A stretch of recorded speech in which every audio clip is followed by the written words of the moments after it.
یونس نے خبر دی، انہیں ظاہری نے، ان سے عروہ نے بیان کیا کہ حضرت عائشہ رضی اللہ عنہا نے بتلایا کہ جب سورج گرہن لگا تو نبی کریم صلی اللہ علیہ وسلم نماز کے لیے کھڑے ہوئے اور ایک لمبی سورت پڑھی، پھر رکوع کیا اور بہت لمبا رکوع کیا، پھر سر اٹھایا، اس کے بعد دوسری سورت شروع کر دی، پھر رکوع کیا اور رکوع پورا کر کے اس رکعت کو ختم کیا اور سجدے میں گئے، پھر دوسری رکعت میں بھی آپ صلی اللہ علیہ وسلم نے اسی طرح کیا۔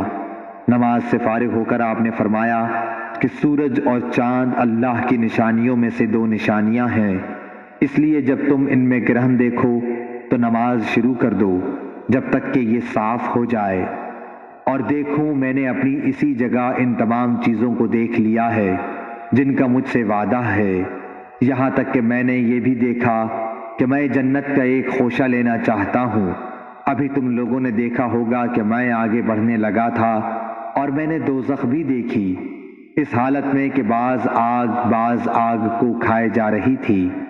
تم لوگوں نے دیکھا ہوگا کہ جہنم کے اس ہولناک منظر کو دیکھ کر میں پیچھے ہٹ گیا تھا۔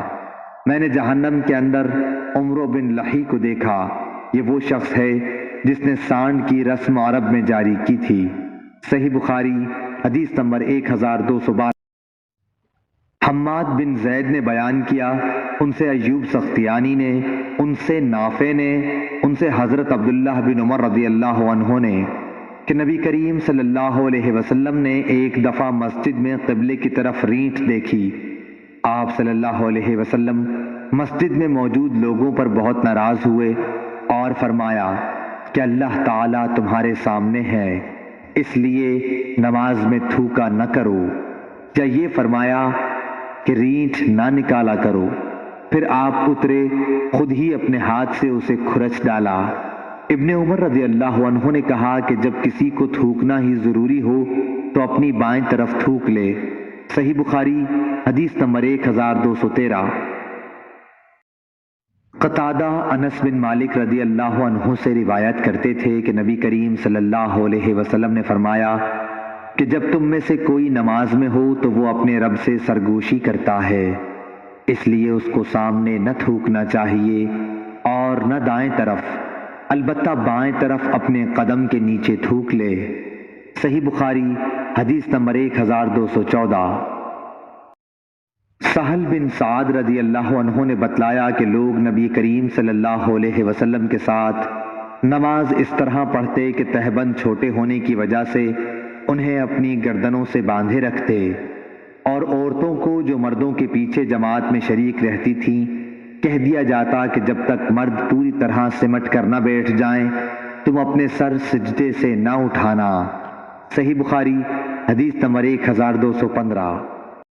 فضیل نے بیان کیا، ان سے عامش نے، ان سے ابراہیم نے، ان سے علقمہ نے اور ان سے عبداللہ بن مسعود رضی اللہ عنہ نے کہا کہ ابتداء اسلام میں نبی کریم صلی اللہ علیہ وسلم جب نماز میں ہوتے تو میں آپ کو سلام کرتا تو آپ صلی اللہ علیہ وسلم جواب دیتے تھے، مگر جب ہم حبشہ سے جہاں ہجرت کی تھی واپس آئے تو میں نے پہلے کی طرح نماز میں سلام کیا، مگر آپ صلی اللہ علیہ وسلم نے کوئی جواب نہیں دیا، کیونکہ اب نماز میں بات چیت وغیرہ کی ممانعت نازل ہو گئی تھی، اور فرمایا نماز میں اس سے مشغولیت ہوتی ہے۔ صحیح بخاری حدیث نمبر 1216۔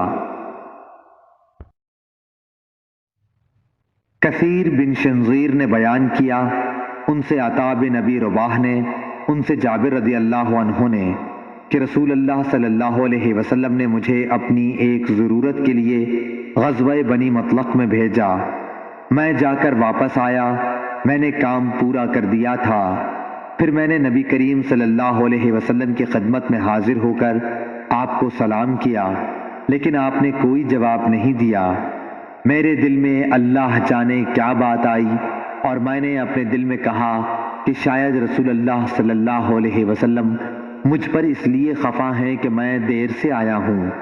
میں نے پھر دوبارہ سلام کیا اور جب اس مرتبہ بھی آپ نے کوئی جواب نہ دیا تو اب میرے دل میں پہلے سے بھی زیادہ خیال آیا۔ پھر میں نے تیسری مرتبہ سلام کیا اور اب آپ صلی اللہ علیہ وسلم نے جواب دیا اور فرمایا کہ پہلے جو 2 بار میں نے جواب نہ دیا تو اس وجہ سے تھا کہ میں نماز پڑھ رہا تھا اور آپ صلی اللہ علیہ وسلم اس وقت اپنی اونٹنی پر تھے اور اس کا رخ قبلے کی طرف نہ تھا بلکہ دوسری طرف تھا۔ صحیح بخاری حدیث نمبر 1217۔ بن ابی حازم نے بیان کیا، ان سے ابو حام سلمہ بن دینار نے اور ان سے سہل بن سعد رضی اللہ عنہ نے کہ رسول اللہ صلی اللہ علیہ وسلم کو یہ خبر پہنچی کہ قبا کے قبیلہ بنو عمرو بن عوف میں کوئی جھگڑا ہو گیا ہے، اس لیے آپ صلی اللہ علیہ وسلم کئی اصحاب کو ساتھ لے کر ان میں ملاپ کرانے کے لیے تشریف لے گئے۔ وہاں آپ صلی اللہ علیہ وسلم صلح صفائی کے لیے ٹھہر گئے۔ ادھر نماز کا وقت ہو گیا تو بلال رضی اللہ عنہ نے حضرت ابو بکر صدیق رضی اللہ عنہ سے کہا کہ رسول اللہ صلی اللہ علیہ وسلم نہیں آئے اور نماز کا وقت ہو گیا، تو کیا آپ لوگوں کو نماز پڑھائیں گے؟ آپ نے جواب دیا کہ ہاں، اگر تم چاہتے ہو تو پڑھا دوں گا۔ چنانچہ بلال رضی اللہ عنہ نے تکبیر کہی اور ابو بکر نے آگے بڑھ کر نیت باندھ لی۔ اتنے میں رسول اللہ صلی اللہ علیہ وسلم بھی تشریف لے آئے اور صفوں سے گزرتے ہوئے آپ پہلی صف میں آ کھڑے ہوئے۔ لوگوں نے ہاتھ پر ہاتھ مارنے شروع کر دیے۔ سہل رضی اللہ عنہ نے کہا، تصفیح کے معنی تصفیق کے ہیں۔ آپ نے بیان کیا کہ ابو بکر رضی اللہ عنہ نماز میں کسی طرف متوجہ نہیں ہوتے تھے، لیکن جب لوگوں نے بہت دستکیں دی تو انہوں نے دیکھا کہ رسول اللہ صلی اللہ علیہ وسلم کھڑے ہیں۔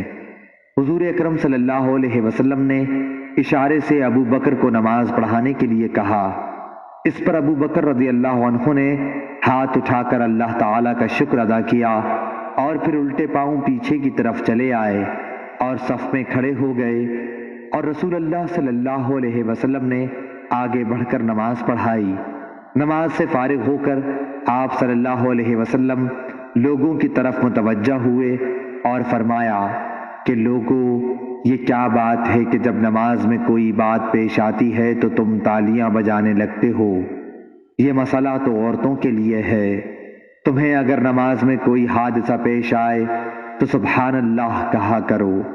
اس کے بعد آپ صلی اللہ علیہ وسلم ابو بکر رضی اللہ عنہ کی طرف متوجہ ہوئے اور فرمایا کہ ابو بکر، میرے کہنے کے باوجود تم نے نماز کیوں نہیں پڑھائی؟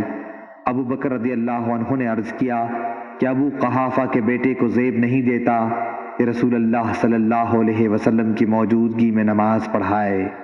صحیح بخاری حدیث نمبر 1218۔ بن زید نے بیان کیا، ان سے ایوب سختیانی نے، ان سے محمد بن سیرین نے اور ان سے ابو ہریرہ رضی اللہ عنہ نے کہ نماز میں کمر پر ہاتھ رکھنے سے منع کیا گیا تھا۔ ہشام اور ابو ہلال محمد بن سلیم نے ابن سیرین سے اس حدیث کو روایت کیا، ان سے ابو ہریرہ رضی اللہ عنہ نے اور ان سے نبی کریم صلی اللہ علیہ وسلم نے۔ صحیح بخاری حدیث نمبر 1219۔